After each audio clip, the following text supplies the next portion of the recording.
Hi everyone, today we're going to take a look at this 4-port in-car USB charger from Carbonn. Now this brand is a sister company of Talk Mobile and they've given this to me to review on my channel, but regardless of whether it was given to me to review, it's still going to be a fair and honest review, and it's going to be a technical analysis so you can actually see whether what's printed on here and what they sell it as is actually true.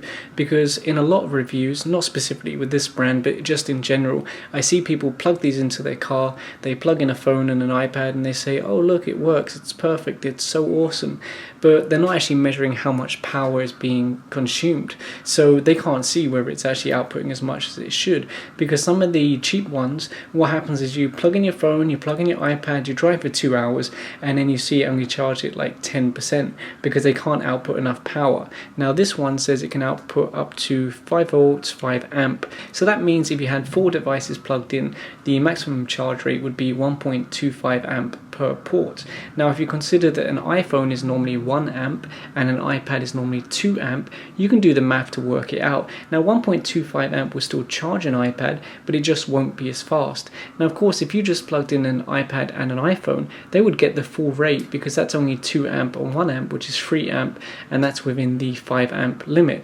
So yeah, it's just very basic math, but let's see if we can really draw out the full 5 amp on this. Now of course this is meant to be plugged into a car cigarette lighter socket or accessory socket, but it would be very difficult for me to shoot the video inside a car, so I'm just using this little adapter here. It's got 12 volts going into it and I can plug it in just as if we're inside a car. So let's plug this in.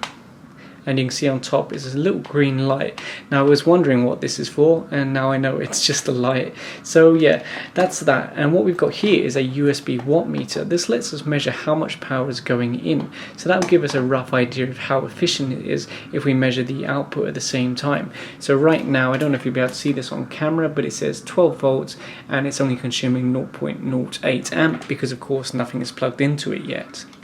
So I'm going to start by plugging a power bank into it and let's see what happens. So you can see the light on top has turned from green to red to indicate that it is charging. I assume that also means it's going to turn back to green once it's finished charging. And now let's plug in an iPhone. Now I'm sorry that this looks like such a mess of wires, but I want to be able to measure it accurately. So right now on this meter we're reading 17 watts or 16.5 watts. So that's on the input to this USB charger. Now let's check the output. We're charging the power bank at around 1.5 to 1.75 amp and the iPhone up to around 0.9 amp. So we've got, I'll do some rounding here, say 9 watts on this one, 4 watts or 4.5 watts on that one, so 13.5 watts, and it's currently measuring 16.5 watts. So basically it's burning 3 watts just here, going from 12 volts down to 5 volts. Now that's actually not great because the one I reviewed before from them had a much better efficiency. We're only losing like around 1.5 watt. So this one is a little bit less efficient, which I assume means it's going to get hotter because it's got to lose that power somewhere, and that usually means as heat. Now I'm going to plug in this dummy load, which I use for testing devices like this. I can already feel a little bit of heat here, but not too bad. Let's plug this in. So the power bank is now dropped. We're only drawing around 1.4 to 1.6 amp. The iPhone is still at a steady 0.9 amp, and this dummy load is at 0.8 amp. So not too bad, and we're currently drawing a total of around 21 watts if we round it up a little bit. So 21 watts going in and around, let's see, around, I don't know, maybe 16 watts coming out. So again, more power lost in the conversion, and this is starting to warm up. Now rather than plug another device in, I'm going to swap out this dummy load for something a bit bigger, increase the amount of power it draws, and then we'll just see if we really can draw 5 amp out of this. So I've set this one to draw 3 amp. Hopefully you can see that there on camera. There is a little bit of voltage drop, but not too bad. So 3 amp here. The iPhone is now on just under 1 amp, but let's round it up. Let's be nice, 1 amp. And the power bank is now down to around 1 amp as well, because of course with this one drawing more, it doesn't have as much to put elsewhere, but that's 3, 4, 5. So that is the full 5 amp. So that works out to 5 by 5, 25 watts. And on the input, we've got got like 33 watts. So this thing is wasting a lot of power, going from 12 volts down to 5 volts. It's not the worst I've seen, but it's definitely not the best I've seen either. Let's see how hot it is getting. It's surprisingly not that hot, considering it's, you know, it's burning off around 10 watts or so. Oh, and it's just turned off. I don't know if it overheated or if it's a loose connection. Let's leave it for a second and see what happens. Yeah, there you go. It's obviously overheating and turning itself off to protect itself. Let's try and decrease just a little bit. So I'll put this one down to 2 amp. So we've got 2 amp on this one, around 1.2 amp on the power bank, and around 1 amp on the iPhone. So that's around 4.3 amp roughly. That fan you can hear is just on my dummy load here. This of course doesn't have any kind of fan. It's getting warm, but I can still, well, I was going to say I can comfortably touch it, but no, it's getting pretty hot here. Now, of course, if you're inside a car, you might have air conditioning, which will help cool this thing down. Right now, I'm just in a room. I don't have any AC or any fan going, so this isn't, you know, exactly the same as how it would be inside your car. Now, this thing is getting seriously hot. I mean, to be honest, they will get hot because, you know, that's what happens when you convert 12 volts down to 5 volts.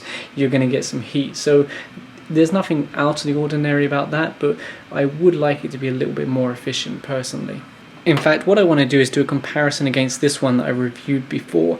This one is meant to be able to output 2.4 amp on every single port, and you can see it's significantly smaller. So I just want to make sure that this test is accurate and just swap out for this one and see how it compares. So the AUX is now plugged in, the dummy load is drawing 2 amp, the power bank is drawing, it's moving a bit, but from 1.8 to 2 amp, and the iPhone is drawing just under 1 amp. So the AUX is already doing a lot better because we're outputting a lot more power.